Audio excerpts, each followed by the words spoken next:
Top quality और consistent performance के लिए सिर्फ सिल्वर पंप नाम याद रखना। ಬೆಂಗಳೂರಿನಲ್ಲಿ 100 ರೂಪಾಯಿ ಬೆಳ್ಳಿ ಖರೀದಿಸಿದ ಕಳ್ಳರು 2,28,000 ರೂಪಾಯಿ ಮೌಲ್ಯದ ಚಿನ್ನವನ್ನು ಕದ್ದೊಯ್ದಿದ್ದಾರೆ. ರುದ್ರಪ್ಪ ಗಾರ್ಡನ್ ಬಳಿಯ ಜ್ಯುವೆಲರಿ ಶಾಪ್ನಲ್ಲಿ ಜುಲೈ 14ರಂದು ನಡೆದಿರುವ ಕಳವು ಘಟನೆ ತಡವಾಗಿ ಬೆಳಕಿಗೆ ಬಂದಿದೆ. ಚಾಮರಾಜಪೇಟೆ ಪೊಲೀಸ್ ಠಾಣೆಯಲ್ಲಿ ಪ್ರಕರಣ ದಾಖಲಾಗಿದೆ.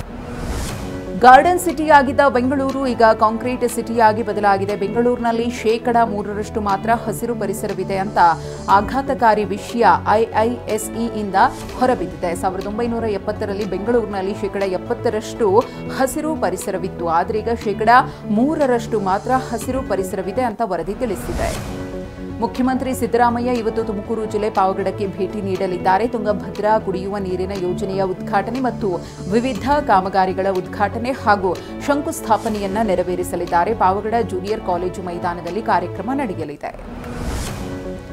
ಡಿಸಿಎಂ ಡಿಕೆ ಶಿವಕುಮಾರ್ 2 ದಿನಗಳ ಕಾಲ ಸ್ವಕ್ಷೇತ್ರ ಕನಕಪುರ ಪ್ರವಾಸವನ್ನ ಕೈಗೊಳ್ಳಲಿದ್ದಾರೆ. ಇಂದು ಕೋಡಿಹಳ್ಳಿಯಲ್ಲಿ ಜನಸ್ಪಂದನ ಕಾರ್ಯಕ್ರಮ ನಡೆಯಲಿದ್ದು ಸಂಜೆ 7 ಗಂಟೆಯವರೆಗೂ ಜನರ ಸಮಸ್ಯೆ ಆಲಿಸಲಿದ್ದಾರೆ. ನಾಳೆಯೂ ಕೂಡ ಕನಕಪುರದಲ್ಲಿ ನಡೆಯಲಿರುವ ಜನಸ್ಪಂದನ ಕಾರ್ಯಕ್ರಮದಲ್ಲಿ ಭಾಗಿಯಾಗಲಿದ್ದಾರೆ. ಇಂದಿನಿಂದ 2 ದಿನಗಳ ಕಾಲ ದಾವಣಗೆರೆಯಲ್ಲಿ ವೀರಶೈವ ಪೀಠಾಚಾರ್ಯರ ಶೃಂಗಸಭೆ ನಡೆಯಲಿದೆ. ದಾವಣಗೆರೆ ನಗರದ ರೇಣುಕಾ ಮಂದಿರದಲ್ಲಿ ಸಭೆ ನಡೆಯಲಿದೆ. ರಂಭಾಪುರಿ ಪೀಠ, ಉಜ್ಜಯಿನಿ ಪೀಠ, ಕೇದಾರ ಪೀಠ, ಕಾಶಿ ಪೀಠ, ಶ್ರೀಶೈಲ ಪೀಠದ ಸಮಾಗಮ ಶೃಂಗಸಭೆಯಲ್ಲಿ ವಿವಿಧ ರಾಜ್ಯಗಳಿಂದ ಸುಮಾರು 500ಕ್ಕೂ ಅಧಿಕ ಮಠಾಧೀಶರು ಪಾಲ್ಗೊಳ್ಳಲಿದ್ದಾರೆ. ಚಿಕ್ಕಬಳ್ಳಾಪುರ ಜಿಲ್ಲೆಯ ಭೋಗನಂದೀಶ್ವರ ದೇವಸ್ಥಾನ ಅಪಾರ ಪ್ರಮಾಣದಲ್ಲಿ ಭಕ್ತರಿಂದ ತುಂಬಿ ತುಳುಕ್ತಾ ಇದೆ. ಆಷಾಢ ಮಾಸದ ಕೊನೆ ಸೋಮವಾರ ನಂದಿಗಿರಿ ಪ್ರದಕ್ಷಿಣೆ ಮಾಡಿದರೆ ಒಳ್ಳೆಯದು ಎಂಬ ಪ್ರತೀತಿ ಇದೆ. ಹೀಗಾಗಿ ಬೆಂಗಳೂರು, ದೊಡ್ಡಬಳ್ಳಾಪುರ, ದೇವನಹಳ್ಳಿ, ಚಿಕ್ಕಬಳ್ಳಾಪುರ, ಹಿಂದೂಪುರ ಸೇರಿದಂತೆ ರಾಜ್ಯಾದ್ಯಂತ ಭಕ್ತರು ಆಗಮಿಸುತ್ತಿದ್ದಾರೆ. ದಾವಣಗೆರೆ ಜಿಲ್ಲೆಯಲ್ಲಿ ಮೆಕ್ಕೆಜೋಳದ ಗೊಬ್ಬರ ಸಮಸ್ಯೆ ತೀವ್ರಗೊಂಡಿದೆ. ಗೊಬ್ಬರಕ್ಕಾಗಿ ಜನರು ಕ್ಯೂನಲ್ಲಿ ನಿಂತು ಸಾಕಾಗಿ ಹೋಗಿದ್ದಾರೆ. ಗೊಬ್ಬರದ ಲೋಡ್ ಬರ್ತಾ ಇದ್ದಂತೆ ಕೆಲವೇ ನಿಮಿಷಗಳಲ್ಲಿ ಖಾಲಿ ಆಗ್ತಾ ಇದೆ. ಕೃತಕ ಅಭಾವ ಸೃಷ್ಟಿಸುವ ಹುನ್ನಾರದ ಶಂಕೆ ವ್ಯಕ್ತವಾಗಿದೆ. ಇಂದಿನಿಂದ ಸಂಸತ್ ಮುಂಗಾರು ಅಧಿವೇಶನ ಆರಂಭವಾಗಲಿದೆ. ಆಗಸ್ಟ್ 21ರವರೆಗೂ ಅಧಿವೇಶನ ನಡೆಯಲಿದೆ. ಹಲವು ವಿಚಾರಗಳ ಬಗ್ಗೆ ಕೇಂದ್ರದ ವಿರುದ್ಧ ವಾಗ್ದಾಳಿಗೆ ವಿಪಕ್ಷಗಳು ಸಜ್ಜಾಗಿವೆ. ವಿಪಕ್ಷಗಳಿಗೆ ತಿರುಗೇಟನ್ನು ಕೊಡುವುದಕ್ಕೆ ಆಡಳಿತಾರೂಢ ಎನ್ಡಿಎ ಕೂಡ ಸಜ್ಜಾಗಿದೆ. ಈ ಬಾರಿ 17 ವಿಧೇಯಕಗಳನ್ನು ಮಂಡಿಸಲು ಕೇಂದ್ರ ಸರ್ಕಾರ ನಿರ್ಧರಿಸಿದೆ.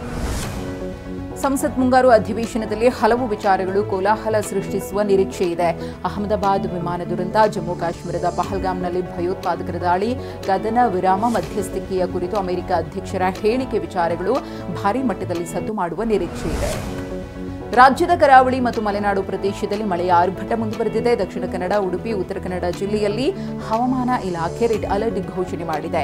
ಶಿವಮೊಗ್ಗ, ಚಿಕ್ಕಮಗಳೂರು, ಹಾಸನ, ಕೊಡಗಿನಲ್ಲಿ 2 ದಿನ ಆರೆಂಜ್ ಅಲರ್ಟ್ ಘೋಷಿಸಲಾಗಿದ್ದು ಭಾರೀ ಮಳೆಯಾಗುವ ಮುನ್ಸೂಚನೆ ಇದೆ.